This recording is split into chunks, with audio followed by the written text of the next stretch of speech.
BJP ನಾಯಕರು ಮಹತ್ವದ meeting ಮಾಡ್ತಿದ್ದಾರೆ ಅನ್ನೋ ಬಿಗ್ ಅಪ್ಡೇಟ್ ಸಿಕ್ಕಿದೆ. ಎಸ್, ಬೆಂಗಳೂರಿನಲ್ಲಿ ಬಿಜೆಪಿ ನಾಯಕರ ಮಹತ್ವದ ಸಭೆ ನಡೀತಾ ಇದೆ. ಬೊಮ್ಮಾಯಿ ಕಟೀಲ್ ನೇತೃತ್ವದಲ್ಲಿ ನಡೀತಾ ಇರುವಂತಹ ಮೀಟಿಂಗ್ ಇದು. ಇನ್ನು ಕಾಂಗ್ರೆಸ್ಗೆ ಟಕ್ಕರ್ ಕೊಡುವ ಬಗ್ಗೆ ಚರ್ಚೆ ಮಾಡೋ ಸಾಧ್ಯತೆ ಇದೆ ಅಂತ ಕೂಡ ಹೇಳಲಾಗ್ತಾ ಇರುವಂತದ್ದು. ಬೆಂಗಳೂರಿನ ಬಿಜೆಪಿ ಕಚೇರಿಯಲ್ಲಿ ಸಭೆ ಕೂಡ ನಡೆಯಲಿದೆ. ಬೆಂಗಳೂರಿನ ಮಲ್ಲೇಶ್ವರಂನಲ್ಲಿರುವ ಬಿಜೆಪಿ ಕಚೇರಿ ಇನ್ನು ಸಭೆ ನಡೆಯುತ್ತೆ ಅನ್ನೋ ಮಾಹಿತಿ ಸಿಕ್ಕಿದೆ ಸದ್ಯಕ್ಕೆ. ಸೊ ಯಾವಾಗ ಏನು ಎತ್ತ ಅನ್ನೋದರ ಕುರಿತಾಗಿ ಇನ್ನಷ್ಟೇ ಡೀಟೇಲ್ಸ್ ಹೊರಹಾಕಬೇಕು. ಇದೀಗ ಕಾಂಗ್ರೆಸ್ ನಾಯಕರಿಗೆ ಟಕ್ಕರ್ ಅನ್ನ ಕೊಡೋದಕ್ಕೆ ಬಿಜೆಪಿ ನಾಯಕರು ಚರ್ಚೆ ಮಾಡೋದಾಗಿ ಇದೀಗ ಡಿಸೈಡ್ ಮಾಡಿಕೊಂಡಿದ್ದಾರೆ. ಬೊಮ್ಮಾಯಿ ಹಾಗೆ ಕಟೀಲ್ ನೇತೃತ್ವದಲ್ಲಿ ನಡೆಯಲಿರುವಂತಹ ಮೀಟಿಂಗ್ ಇದಾಗಲಿದೆ ಅನ್ನೋ ಮಾಹಿತಿ ಕೂಡ ಲಭ್ಯವಾಗಿರುವಂತದ್ದು. ಈಗಾಗಲೇ ಕಾಂಗ್ರೆಸ್ನ ಗ್ಯಾರಂಟಿ ವಿಚಾರಗಳ ಬಗ್ಗೆ ಸಾಕಷ್ಟು ಟೀಕೆಯನ್ನ ಮಾಡಿದ್ದಾರೆ. ಎಸ್, ಇದೀಗ ಬರ್ತಾ ಇರುವಂತಹ ಮಾಹಿತಿ ನೋಡ್ತಾ ಇರಬಹುದು. ಈಗಾಗಲೇ ಸಭೆ ಕೂಡ ಆರಂಭ ಆಗಿದೆ. ಇನ್ನೇನು ಮಾತುಕತೆ ಅಷ್ಟೇ, ಚರ್ಚೆ ಶುರುವಾಗುತ್ತೆ ಅಂತಾನೆ ಹೇಳ್ಬಹುದು. ಸೊ ಯಾವೆಲ್ಲ ವಿಚಾರಗಳ ಬಗ್ಗೆ ಬಿಜೆಪಿ ನಾಯಕರು ಚರ್ಚೆಯನ್ನ ಮಾಡಲಿದ್ದಾರೆ ಅನ್ನೋದು ಕೂಡ ಈ ಸಭೆಯ ಮುಖಾಂತರ ತಿಳಿಯುತ್ತೆ. ಸದ್ಯಕ್ಕೆ ಕಾಂಗ್ರೆಸ್ ನಾಯಕರಿಗೆ ಟಕ್ಕರ್ ಕೊಡುವ ಬಗ್ಗೆಯೂ ಕೂಡ ಸಭೆಯಲ್ಲಿ ಮಾತುಕತೆಯನ್ನ ಮಾಡಲಿದ್ದಾರೆ ಅನ್ನೋ ಮಾಹಿತಿ ಸದ್ಯಕ್ಕೆ ಲಭ್ಯವಾಗಿರುವಂತದ್ದು. ಈಗಾಗಲೇ ಬಸವರಾಜ ಬೊಮ್ಮಾಯಿ ಅವರು, ಮಾಜಿ ಮುಖ್ಯಮಂತ್ರಿ ಬಸವರಾಜ ಬೊಮ್ಮಾಯಿ, ನಳಿನ್ ಕುಮಾರ್ ಕಟೀಲ್ ಹಾಗೆ ಅಶ್ವಥ್ ನಾರಾಯಣ್, ಸೊ ಒಂದಷ್ಟು ಶಾಸಕರು ಸಚಿವರು ಕೂಡ ಇದೀಗ ಭಾಗಿಯಾಗಿದ್ದಾರೆ ಈ ಮೀಟಿಂಗ್ ನಲ್ಲಿ. ಸೊ ಈಗ ಶುರುವಾಗ್ತಾ ಇದೆ, ನೋಡೋಣ ಏನ್ ಹೇಳ್ತಾರೆ ಬಿಜೆಪಿ ನಾಯಕರು, ಯಾವೆಲ್ಲ ವಿಚಾರಗಳ ಬಗ್ಗೆ ಮಾತಾಡ್ತಾರೆ ಇವತ್ತಿನ ಈ ಸಭೆಯಲ್ಲಿ ಅನ್ನೋದ್ರ ಕುರಿತಾಗಿ ನೋಡೋಣ. ಆತ್ಮೀಯ ಮಾಧ್ಯಮದ ಸ್ನೇಹಿತರೆ, ಇಂದು ವಿಶೇಷವಾಗಿರುವಂಥ ಪತ್ರಿಕಾಗೋಷ್ಠಿಗೆ ಬಂದಿರುವಂಥ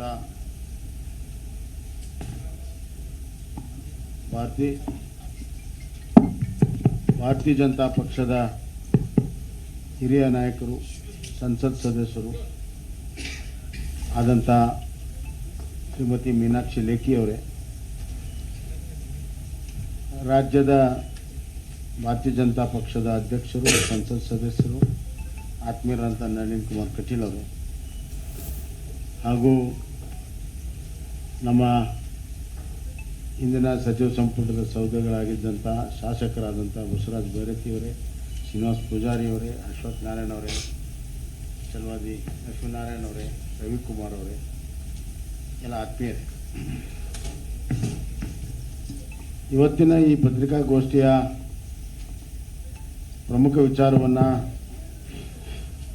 ನಮ್ಮ ಹಿರಿಯ ನಾಯಕರಾದಂಥ ಶ್ರೀಮತಿ ಮೀನಾಕ್ಷಿ ಲೇಖಿ ಅವರು ತಗೊಳ್ತಾರೆ. ನಾನು ಪ್ರಾರಂಭಿಕವಾಗಿ ಒಂದೆರಡು ಮಾತುಗಳನ್ನು ಮಾತನಾಡೋಕ್ಕೆ ಇಚ್ಛೆಪಡ್ತೀನಿ. ತಮಗೆಲ್ಲ ಗೊತ್ತಿದ್ದಂತೆ ನಮ್ಮ ನೆಚ್ಚಿನ ನಾಯಕರು, ಭಾರತದ ನೆಚ್ಚಿನ ಪ್ರಧಾನಮಂತ್ರಿಗಳು, ವಿಶ್ವಮಾನ್ಯ ನಾಯಕರಾದಂಥ ಸನ್ಮಾನ್ಯ ನರೇಂದ್ರ ಮೋದಿಜಿಯವರ ನೇತೃತ್ವದ ಸರ್ಕಾರ 9 ವರ್ಷ ಪೂರ್ಣ ಆಗ್ತಾ ಇದೆ. 9 ವರ್ಷ ರಾಷ್ಟ್ರದಲ್ಲಿ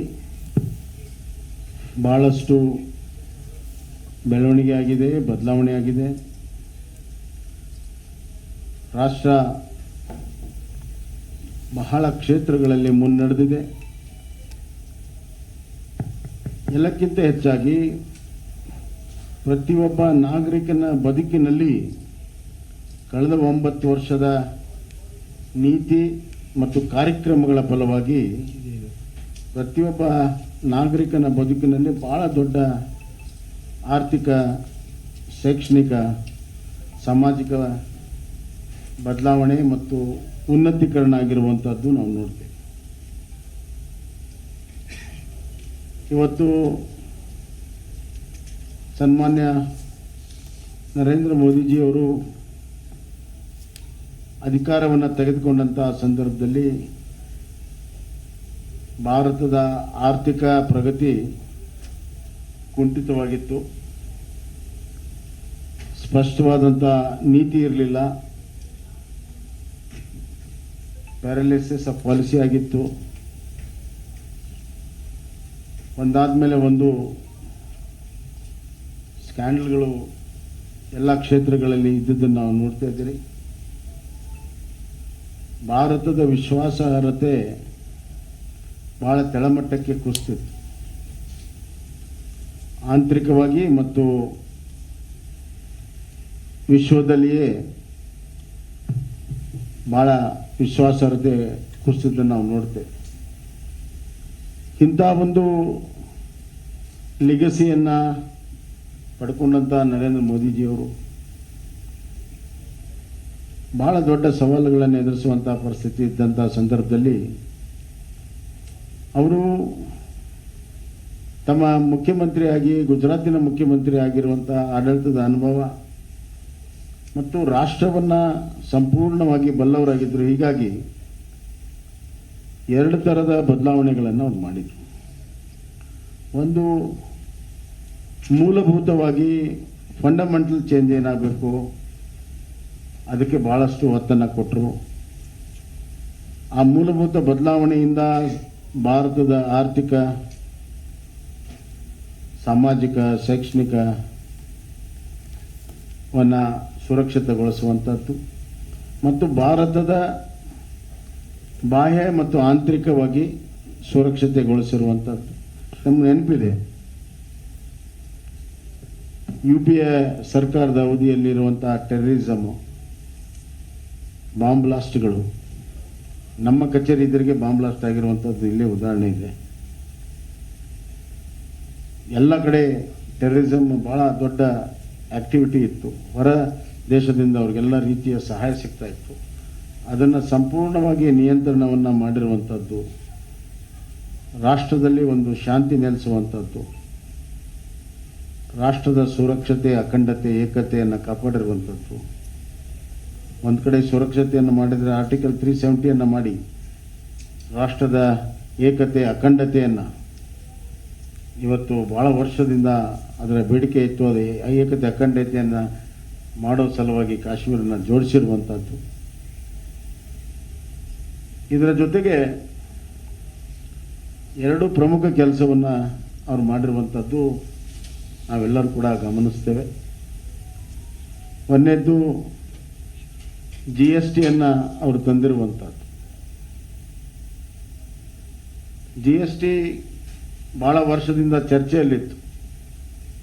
ಈ ವಿಚಾರದಲ್ಲಿ ಎಲ್ಲ ಪಕ್ಷಗಳನ್ನು ಕಾನ್ಷಿಯಸ್ನೆಸ್ ತಂದು GSTಯನ್ನು ಜಾರಿ ಮಾಡಿದರು. ಇವತ್ತು ಕರ್ನಾಟಕ ನಂಬರ್ 2 ಇದೆ GST ಕಲೆಕ್ಷನ್ನಲ್ಲಿ. ಆ ವ್ಯವಸ್ಥೆ ಬಂದ ಮೇಲೆ ನಮ್ಮ ಕರ್ನಾಟಕದ ಆದಾಯ ಕೂಡ ಇವತ್ತು ಹೆಚ್ಚಾಗಿರುವಂಥದ್ದು. ಎರಡನೇದು, ರಾಜ್ಯಗಳಿಗೆ GSTಯಲ್ಲಿ ಮೊದಲನೇ 5 ವರ್ಷ 14% ಗ್ಯಾರಂಟಿಡ್ ಗ್ರೋತ್ ಅದನ್ನು ಲೆಕ್ಕ ಹಾಕಿ ನಮ್ಮ GST ಕಾಂಪನ್ಸೇಷನ್ ಕೊಡುವಂಥದ್ದು. ಭಾಳಷ್ಟು ರಾಜ್ಯಗಳು 7%, 8%, 9% ಟ್ಯಾಕ್ಸ್ ಗ್ರೋತ್ ಇದ್ದಂಥ ರಾಜ್ಯಗಳು ಇವತ್ತು 14% ಗ್ಯಾರಂಟಿ ಗ್ರೋತ್ ಆಗಿದೆ.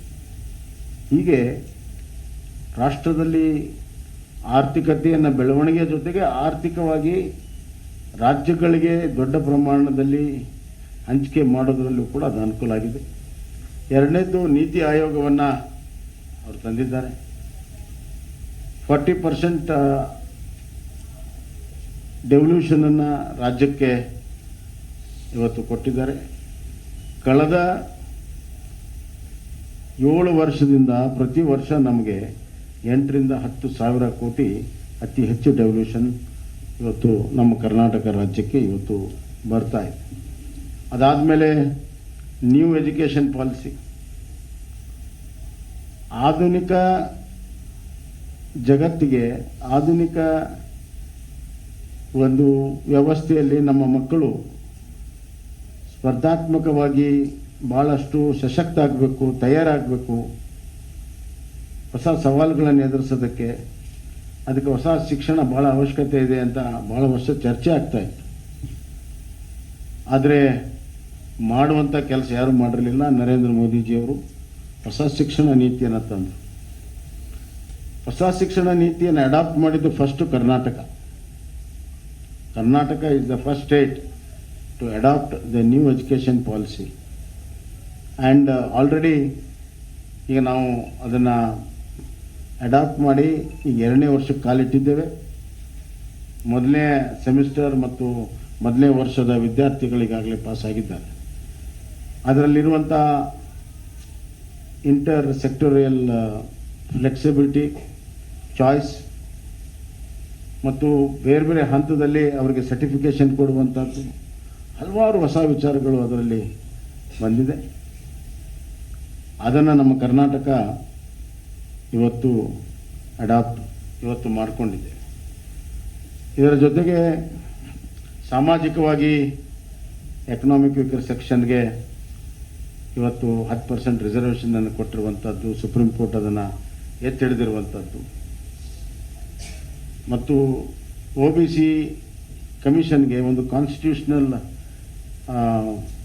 ವ್ಯಾಲಿಡಿಟಿಯನ್ನು ಕೊಟ್ಟಿರುವಂಥದ್ದು. ಹೀಗೆ ಆರ್ಥಿಕವಾಗಿ, ಶೈಕ್ಷಣಿಕವಾಗಿ, ಸಾಮಾಜಿಕವಾಗಿ ಮೂಲಭೂತ ಬದಲಾವಣೆಗಳನ್ನು ನರೇಂದ್ರ ಮೋದಿಜಿಯವರು ತಂದಿದ್ದಾರೆ. ಕರ್ನಾಟಕ ಮಟ್ಟಕ್ಕೆ ಹೇಳಬೇಕಾದ್ರೆ ಬಹಳ ದೊಡ್ಡ ಕೊಡುಗೆ ಅವರ ಯೋಜನೆಗಳಿಂದ ಬಂದಿದೆ. ಇನ್ಫ್ರಾಸ್ಟ್ರಕ್ಚರಲ್ಲಿ ತಮಗೆಲ್ಲ ಗೊತ್ತಿದೆ,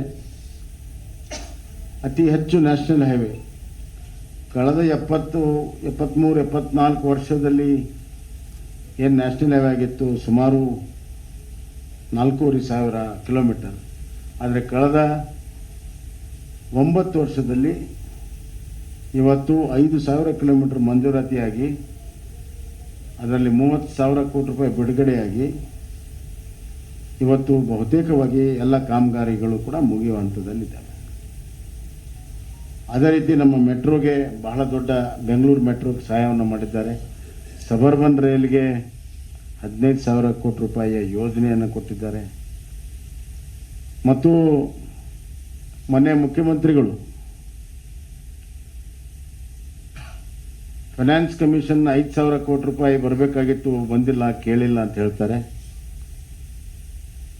ಫೈನಾನ್ಸ್ ಕಮಿಷನ್ ಇಂಟೀರಿಯಂ ರಿಪೋರ್ಟಲ್ಲಿ ಇತ್ತು, ಹೊರತಾಗಿ ಫೈನಲ್ ರಿಪೋರ್ಟಲ್ಲಿ ಇರಲಿಲ್ಲ. ಆ ಇಂಟೀರಿಯಂ ರಿಪೋರ್ಟಲ್ಲಿ ಇದ್ದದ್ದನ್ನು ಕೂಡ ನಾವು ಹಲವಾರು ಬಾರಿ ಅದರ ಪ್ರಯತ್ನಗಳನ್ನು ಮಾಡಿದ್ದೇವೆ. ಆ ಪ್ರಯತ್ನದ ಫಲವಾಗಿಯೇ ನಮಗೆ ಸಬರ್ಬನ್ಗೆ ಅವ್ರು ಫೈನಲ್ ರಿಪೋರ್ಟಲ್ಲಿ ಹೇಳಿದರು, we will give to the infrastructure of the Bengaluru ಅಂತ. ಅದಕ್ಕಾಗಿ ಬೆಂಗಳೂರು ಸಬರ್ಬನ್ಗೆ ವಿಶೇಷವಾಗಿ ಅನುದಾನವನ್ನು ಕೊಟ್ಟಿದ್ದಾರೆ. ಆ ಮಾತನ್ನು ಸಿದ್ದರಾಮಯ್ಯವರು ಹೇಳಲ್ಲ. ಅದೇ ರೀತಿ 5,000 ಕೋಟಿ ಅಪ್ಪರ್ ಭದ್ರಾಗೆ ಕೊಟ್ಟಿದ್ದಾರೆ. ವಿಶೇಷವಾಗಿರುವಂಥ ಅನುದಾನ 5,130 ಕೋಟಿ ರೂಪಾಯಿ ಅಪ್ಪರ್ ಭದ್ರಾ ಯೋಜನೆಗೆ ಕೇಂದ್ರ ಸರ್ಕಾರ ಇವತ್ತು ಬಜೆಟಲ್ಲಿ ತೆಗೆದಿಟ್ಟಿದೆ. ಮತ್ತು ಈ ವರ್ಷ ರೈಲ್ವೆ ಬಜೆಟಲ್ಲಿ 7,500 ಕೋಟಿ ರೂಪಾಯಿ ರೈಲ್ವೆ ಬಜೆಟಲ್ಲಿ ಇವತ್ತು ಕರ್ನಾಟಕಕ್ಕೆ ಒದಗಿಸಿದೆ. 5 ವರ್ಷದಲ್ಲಿ ಏನು ಒದಗಿಸ್ತಾ ಇತ್ತು ರೈಲ್ವೆ ಬಜೆಟಲ್ಲಿ ಪ್ರತಿ ವರ್ಷ, ಅದನ್ನು ಒಂದೇ ವರ್ಷದಲ್ಲಿ 7,500 ಕೋಟಿ ರೂಪಾಯಿ ಇವತ್ತು ಕೇಂದ್ರ ಸರ್ಕಾರ ಇದೇ ವರ್ಷ ನಮಗೆ ಒದಗಿಸಿದ್ದಾರೆ. ಇದಲ್ಲದೆ ನಮಗೆ ಬೆಂಗಳೂರು ಮೈಸೂರು ಹೈವೇ ವಿಶೇಷವಾಗಿ ಕೊಟ್ಟಿದ್ದಾರೆ. ಮತ್ತು ನಮಗೆ 4 ಮೆಡಿಕಲ್ ಕಾಲೇಜನ್ನು ಕೊಟ್ಟಿದ್ದಾರೆ. 4 ಮೆಡಿಕಲ್ ಕಾಲೇಜನ್ನು ಕರ್ನಾಟಕಕ್ಕೆ ಕೊಟ್ಟಿದ್ದಾರೆ. ಒಂದು IITಯನ್ನು ಕೊಟ್ಟಿದ್ದಾರೆ. ಮತ್ತು ಮಂಗಳೂರು ಕಾರವಾರ ಪೋರ್ಟ್ ಎಕ್ಸ್ಪಾನ್ಷನ್ಗೆ ದುಡ್ಡು ಕೊಟ್ಟಿದ್ದಾರೆ. 2 ಹೊಸ ಪೋರ್ಟ್ಗಳಿಗೆ ಇವತ್ತು ಅನುಮತಿಯನ್ನು ಕೊಟ್ಟಿದ್ದಾರೆ. ಸಾಗರಮಾಲಾ ಯೋಜನೆ ಅಡಿಯಲ್ಲಿ ಸುಮಾರು 1,230 ಕೋಟಿ ರೂಪಾಯಿ ಅಷ್ಟು ಅನುದಾನ ಕೋಸ್ಟಲ್ ಏರಿಯಾ ಡೆವಲಪ್ಮೆಂಟ್ಗೆ ಕೊಟ್ಟಿದ್ದಾರೆ. ಕೋಸ್ಟಲ್ ಏರಿಯಾದಲ್ಲಿ ಟೂರಿಸಂ ಅನುಕೂಲ ಆಗಲು ನಮ್ಮ CRZ ಪ್ಲ್ಯಾನ್ 30 ವರ್ಷದ ಬೇಡಿಕೆ ಇತ್ತು. CRZ ಪ್ಲ್ಯಾನ್ಗೆ ಇವತ್ತು ಅವರು ಅನುಮತಿಯನ್ನು ಇವತ್ತು ಅವರು ಕೊಟ್ಟಿದ್ದಾರೆ. ಮತ್ತು ಎಂಪ್ಲಾಯ್ಮೆಂಟ್ ದೃಷ್ಟಿಯಿಂದ ಗುಲ್ಬರ್ಗಾದಲ್ಲಿ ಒಂದು ಜವಳಿ ಪಾರ್ಕನ್ನು ಕೊಟ್ಟಿದ್ದಾರೆ. 1 ಲಕ್ಷ ಜನರಿಗೆ ಎಂಪ್ಲಾಯ್ಮೆಂಟ್ ಸಿಗುವಂಥ ಜವಳಿ ಪಾರ್ಕನ್ನು ಅನುದಾನದೊಂದಿಗೆ ಅವರು ಕೊಟ್ಟಿದ್ದಾರೆ. ಹೀಗೆ ಹೇಳ್ತಾ ಹೋದರೆ ಬೇಕಾದಷ್ಟು ಅನುಕೂಲಗಳು ಕೇಂದ್ರದಿಂದ ಆಗಿದೆ. ಇದನ್ನು ರಾಜ್ಯ ಸದುಪಯೋಗ ಮಾಡಿಕೊಂಡು ಜನರಿಗೆ ಮುಟ್ಟಿಸುವಂಥ ಕೆಲಸ ರಾಜ್ಯ ಸರ್ಕಾರ ಮಾಡಬೇಕು. ಇದರಲ್ಲಿ ರಾಜಕಾರಣ ಮಾಡುವಂಥದ್ದು ರಾಜ್ಯದ ಜನತೆಗೆ ನುಕ್ಸಾನ ಆಗ್ತದೆ ಹೊರತಾಗಿ. ಆದ್ದರಿಂದ ಇವತ್ತು ಈ ಎಲ್ಲ ಯೋಜನೆಗಳನ್ನು 9 ವರ್ಷದಲ್ಲಿ ನರೇಂದ್ರ ಮೋದಿಜಿಯವರು ನಮಗೆ ಕೊಟ್ಟಿರುವಂಥದ್ದು ನಾವೆಲ್ಲರೂ ಕೂಡ ಕರ್ನಾಟಕದ ಜನ ಆಭಾರಿಯಾಗಿದ್ದೇವೆ ಅನ್ನುವಂಥ ಮಾತನ್ನು ನಾನು ಹೇಳಕ್ಕೆ ಇಚ್ಛೆಪಡ್ತೇನೆ. ರೈತ ಸನ್ಮಾನ ಯೋಜನೆ 16,000 ಕೋಟಿ ರೂಪಾಯಿ ಕಳೆದ 4 ವರ್ಷದಲ್ಲಿ ಸುಮಾರು 54 ಲಕ್ಷ ಜನ ರೈತರಿಗೆ ಇವತ್ತು ನಮ್ಮ ಕರ್ನಾಟಕದಲ್ಲಿ ಬಂದಿದೆ. 54 ಲಕ್ಷ ಜನ ರೈತರಿಗೆ ನೇರವಾಗಿ DBTಯಲ್ಲಿ ಬಂದಿದೆ. ಅದರ ಜೊತೆಗೆ 1.5 ಕೋಟಿ ಆಯುಷ್ಮಾನ್ ಕಾರ್ಡ್ ಇವತ್ತು ಕರ್ನಾಟಕಕ್ಕೆ ಇವತ್ತು ಬಂದಿರೋದು ನಾವೆಲ್ಲ ನೋಡ್ತಾ ಇದ್ದೇವೆ. ಹೇಳ್ತಾ ಹೋದರೆ ಭಾಳ ದೊಡ್ಡ ಪಟ್ಟಿ ಇದೆ.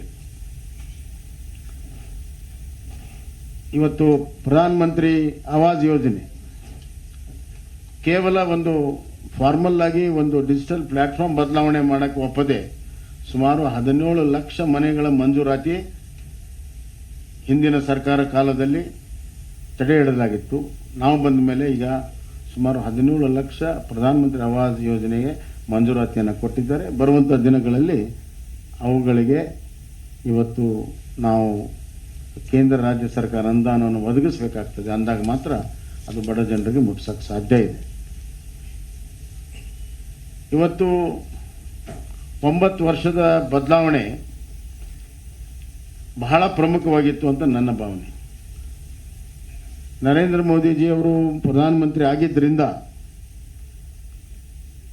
ಇವತ್ತು ವಿಶ್ವದಲ್ಲಿ ಭಾರತಕ್ಕೆ ಮಾನ್ಯತೆ ಸಿಕ್ಕಿದೆ.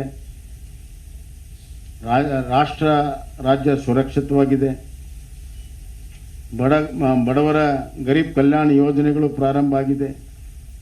ಮುದ್ರಾ ಯೋಜನೆಯಲ್ಲಿ 60 ಲಕ್ಷ ಜನ ಯುವಕರಿಗೆ, ಕರ್ನಾಟಕದ ಯುವಕರಿಗೆ ಇವತ್ತು ಸಾಲ ಸೌಲಭ್ಯ ಸಿಕ್ಕಿದೆ. ಮುದ್ರಾ ಯೋಜನೆಯಲ್ಲಿ ಪ್ರಧಾನಮಂತ್ರಿ ಸ್ವನಿಧಿ ಯೋಜನೆಯಲ್ಲಿ 1.5 ಲಕ್ಷ ಜನ ಬೀದಿ ವ್ಯಾಪಾರಿಗಳಿಗೆ ಸಾಲ ಸೌಲಭ್ಯ ಸಿಕ್ಕಿದೆ. ಇದೆಲ್ಲ ಸಿಕ್ಕಿರುವಂಥದ್ದು ನಾನು ಹೇಳ್ತಿರುವಂಥದ್ದು. ಹೀಗೆ ಕಟ್ಟಕಡೆಯ ಮನುಷ್ಯ ಬಡವರಿನಿಂದ ಹಿಡಿದು ಇನ್ಫ್ರಾಸ್ಟ್ರಕ್ಚರ್ ಅಭಿವೃದ್ಧಿವರೆಗೂ ಇವತ್ತು ನಾವು ಎಲ್ಲವನ್ನೂ ಕೂಡ ಅಭಿವೃದ್ಧಿ ಆಗ್ತಿರುವಂಥದ್ದು ನಾವು ನೋಡ್ತೇವೆ. ಇನ್ನು ಕೆಲವು ಫಂಡಮೆಂಟಲ್ ಚೇಂಜಸಲ್ಲಿ ಇನ್ನೊಂದು ರೈತರಿಗೆ ಭಾಳ ಪ್ರಮುಖವಾಗಿರುವಂಥದ್ದು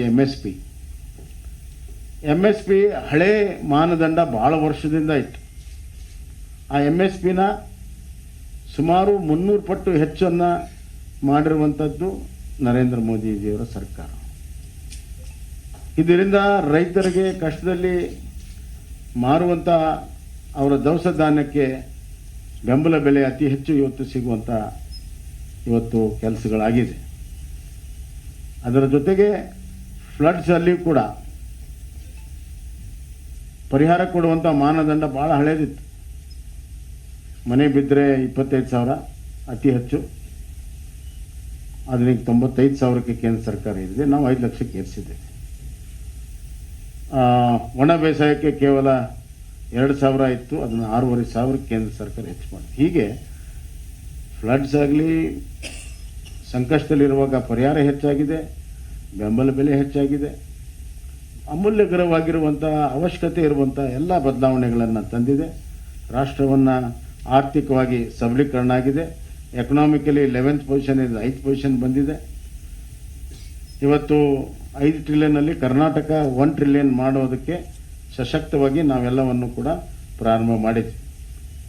ಹೀಗೆ ಇವತ್ತು ಭಾರತದ ಅಭಿವೃದ್ಧಿಗೆ, ಭಾರತದ ಆರ್ಥಿಕ ಸಾಮಾಜಿಕ ಪರಿವರ್ತನೆಗೆ ನರೇಂದ್ರ ಮೋದಿಜಿಯವರ ನಾಯಕತ್ವ, ಅವರ ಕ್ರಿಯಾಶೀಲತೆ, ಅವರ ನೀತಿ ಮತ್ತು ಅವರ ಬದ್ಧತೆ. ಇನ್ನೊಂದು ಅವರ ಒಂದು ಭಾಳ ಒಳ್ಳೆಯ ಗುಣ ಏನಂದರೆ, ಅವ್ರು ಏನು ಪ್ರಾರಂಭ ಮಾಡಿದ್ರು ಅವರೇ ಅದನ್ನು ಉದ್ಘಾಟನೆ ಮಾಡಿರುವಂಥದ್ದು. ಹಲವಾರು ನಾರ್ತ್ ಈಸ್ಟಲ್ಲಿರುವಂಥ ಬ್ರಿಡ್ಜ್ಗಳಿರ್ಬೋದು, ಕಾಶ್ಮೀರದಲ್ಲಿರುವ ಟನಲ್ ಇರ್ಬೋದು, ನಮ್ಮ ಬೆಂಗಳೂರು ಮೈಸೂರು ಹೈವೇಯಿಂದ ಇರ್ಬೋದು, ಮತ್ತು ಫಾಸ್ಟ್ ಟ್ರೈನ್ ಆಗಿದೆಲ್ಲ ಅದು ಯಾವುದು,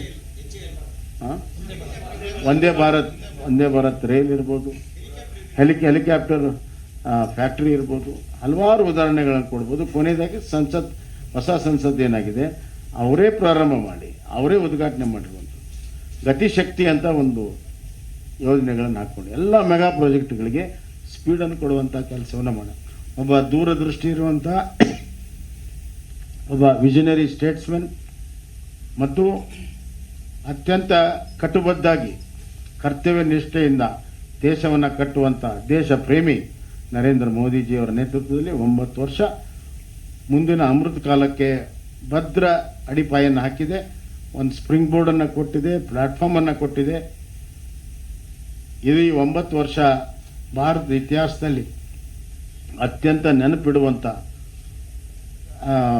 ಒಂದು ಸ್ಮರಣೆಯಲ್ಲಿ ನಿಜವಾಗಲೂ ಕೂಡ ಅಭಿವೃದ್ಧಿಯ ಕಥೆಯನ್ನು ಯಾರಾದರೂ ಬರೆದ್ರೆ ಈ 9 ವರ್ಷ ಅದ್ಭುತವಾದಂಥ ಒಂದು ಈ 9 ವರ್ಷದಲ್ಲಿ ಆಗಿರುವಂಥ ಬೆಳವಣಿಗೆಗೆ ಒಂದು ಮುನ್ನಡಿಯನ್ನು ಬರೆಯುವಂಥ ಕೆಲಸ ಆಗ್ತದೆ ಅನ್ನುವಂಥ ಮಾತನ್ನು ನಾನು ಹೇಳಕ್ಕೆ ಇಚ್ಛೆಪಡ್ತೇನೆ. ಅದನ್ನು ಅಮೃತ ಕಾಲದಲ್ಲಿ ಅವರೇನು ಆಶೆ ಇದೆ, ಭಾರತವನ್ನು ಶ್ರೇಷ್ಠವಾಗಿ ವಿಶ್ವದಲ್ಲಿ ಮಾಡಬೇಕನ್ನೋದಕ್ಕೆ ಈ 9 ವರ್ಷದ ಅವರ ಪರಿಶ್ರಮ ಆಗ್ತದೆ ಅನ್ನುವಂಥ ಮಾತನ್ನು ಹೇಳಿ ಅಮೃತ ಕಾಲದೆಡೆಗೆ ಹೋಗೋದಕ್ಕೆ ಮೋದಿಜಿಯವರ ನಾಯಕತ್ವ ಮುಂದುವರಿಬೇಕು. ಇಡೀ ದೇಶದ ಹಂಬಲ ಇದೆ, ದೇಶದ ಜನರ ಹಂಬಲ ಇದೆ, ಅದು ಆಗ್ತದೆ ಅನ್ನುವಂಥ ವಿಶ್ವಾಸದೊಂದಿಗೆ ನನ್ನ ಮಾತನ್ನು ಮುಗಿಸ್ತೇನೆ. ಇದು ಈ 9 ವರ್ಷಗಳ ಸೇವೆ, ಸುಶಾಸನ ಮತ್ತು ಬಡವರ ಕಲ್ಯಾಣದ ಬಗ್ಗೆ ಏನು ನಮ್ಮ ಪ್ರಗತಿ ಇದೆ ಅದನ್ನು ಒಂದು PPT ರೂಪದಲ್ಲಿ ತೋರಿಸುತ್ತೆ. ಒಂದು ಓಕೆ, ಈಗ ಮೀನಾಕ್ಷಿ ಲೇಖಿ ಅವರು ತಮ್ಮನ್ನ ಕುರಿತು ಮಾತಾಡ್ತಾರೆ. With the people who are making and connect that with my speaking. Let us sit. You go and sit with them. Sit with them.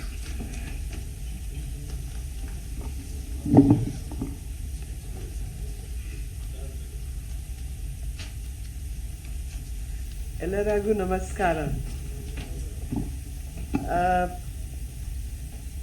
My dear friends, I'm here after some time, and I was listening to what CM Saab was saying. I was reminded of the speech, the very first speech which the Prime Minister gave when he came to the Parliament for the very first time.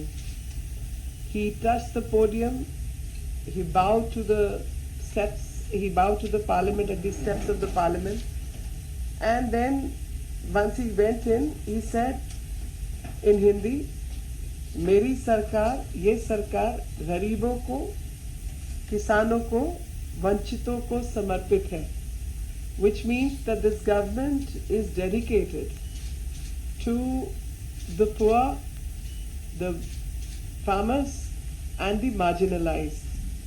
And the biggest marginalization that happens in the society is that of women.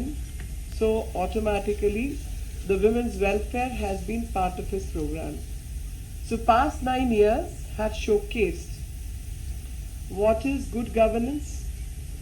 It has showcased what is the kind of speed with which country can progress and work, and what true development entails.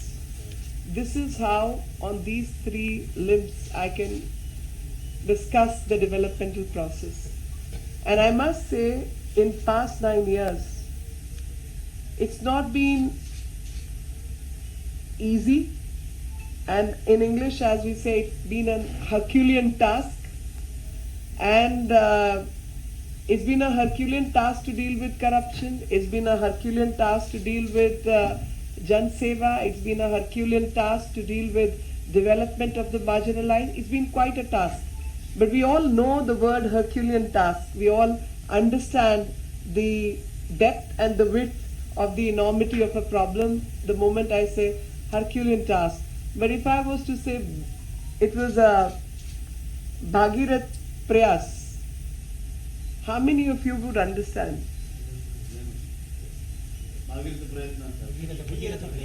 Bhagirath Prayatna, how many will understand? The fact is, no, I'm very happy everyone will, The fact is that across India, in our general matter of speech, we started using words like Herculean task. We stopped using words like Bhagirathi, Prayatna or Prayas. So it's what the point I'm trying to make is the task was tough. We are on the right track. We've been delivered many promises. And this journey of 9 years has been a journey of delivery from promises. Not just open promises, but delivery from promises. And the civilizational change in value system. And which got depicted yesterday. Nobody knew that a thing like Sangol existed in our country. Nobody knew the civilizational power of this country.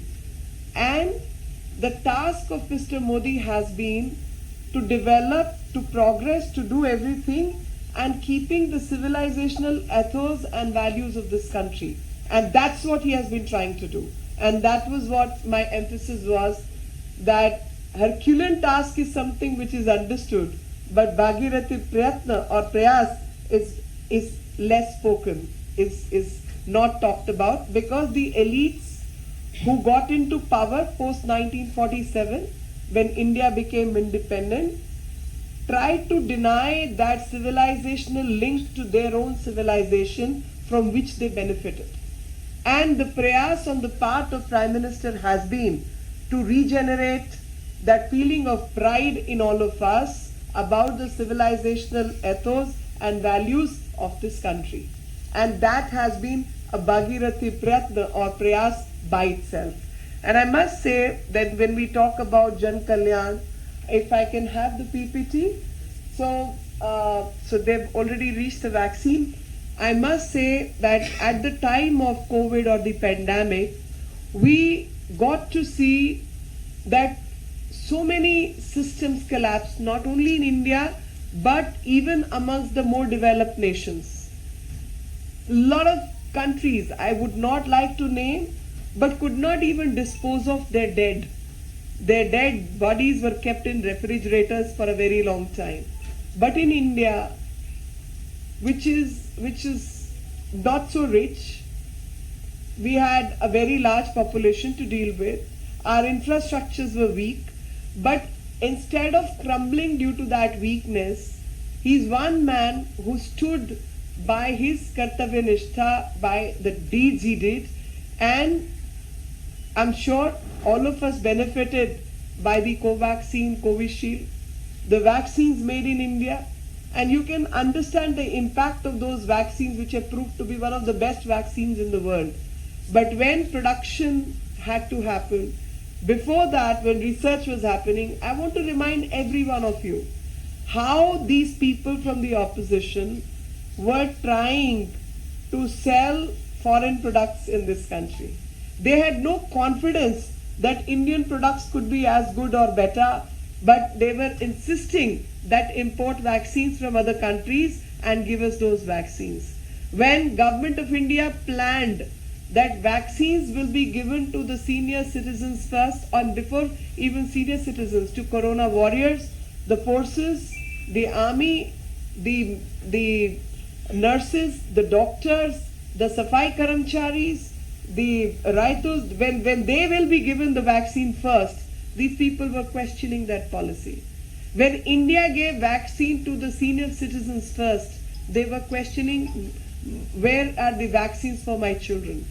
Now can you imagine the kind of chaos which was sought to be created? Because if one had followed those policies, a lot of people would have died. For the simple reason, the most vulnerable class is the senior citizens. And if senior citizens could not be protected, no one else would have been protected, and there would have been many more deaths. So they were playing up with the lives of people when India needed all the political parties to come together and work for the nation's benefit, work for the people's benefit. But these people's mindset was completely different even at that point in time. On the other side, you had a leader like Pradhan Mantri, Mr. Modi, who sat down with the private agencies who had the capacity to produce vaccines. Asked them that, can you produce this vaccine? They said, sir, it's too much of research which needs, and we don't have that kind of money to set up new units in which this vaccine can be produced. So Government of India gave 3,500 crore to each of those companies who promised to deliver, and the only condition was that till the Government of India requires vaccines, you cannot sell it in the open market. And Indian government will be your biggest buyer. We will be buying, you will have a captive production for us. And when the vaccine started to distribute, at that point in time, these people said it will take 20 years to vaccinate 1.2 billion doses. Government of India finished that task. Each one of us can sit and talk without mask because all of us are vaccinated.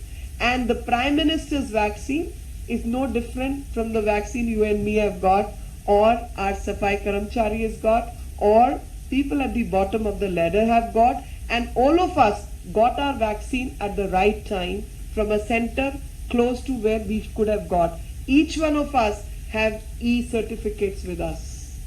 You know, the most so-called rich countries, I wouldn't call them developed now, I'll say the most rich countries of the world do not have a digital certificate. Do you know the kind of chaos? They could not even handle the kind of workload we have. We got 2.2 billion doses for everyone, and at the right time. So managing that system, which was COVID, and when questions were raised about COVID, we said it's an open source system, anyone can take it from here. I'm sorry to have jumped from vaccination to straight away to digital infrastructure, but you will all understand the kind of capacity which was showcased by Government of India while handling pandemic, while handling the requirement for oxygen. And that showcasing was not just relevant, it was with the bhav, with the emotion of serving the people of this country who elected him, who made him the Prime Minister. And with that service, it also showcased the determination, it showcased the will, it showcased the resilience of this country, and that's what the Prime Minister embodies. Prime Minister is representing all the good things the country is representing today.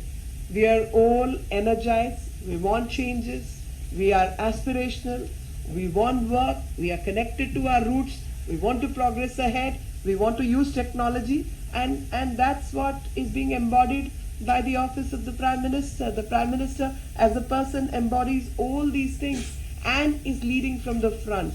He's leading from the front because when I talked about marginalized, I mean, imagine the kind of work which has been done for the most marginalized community, that is the women of this country. Nobody bothered how much weight a woman carries on her head while bringing fire, fuel for fire.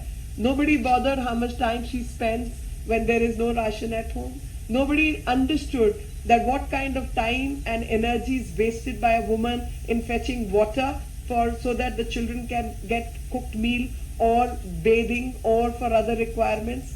But here is a government which is working directly, which is again leading from the front, and Prime Minister is overseeing these programs where issues which really touch the soul of women, which represent womanhood.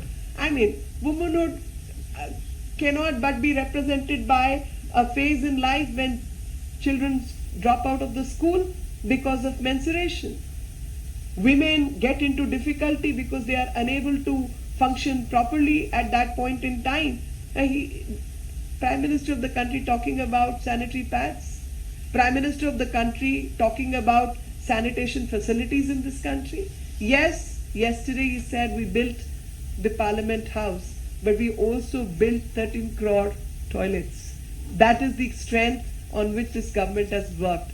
That wherever the pain existed, wherever difficulty existed, those difficulties got addressed, those difficulties were made easy. Life was made easy, whether it is Ujjwala Yojana, it is Jan Dhan Khatas. I'll come to Jan Dhan Khata later when I talk about financial inclusion. But Har Ghar Nal Se Jal, Ayushman Yojana, which CM has already spoken about.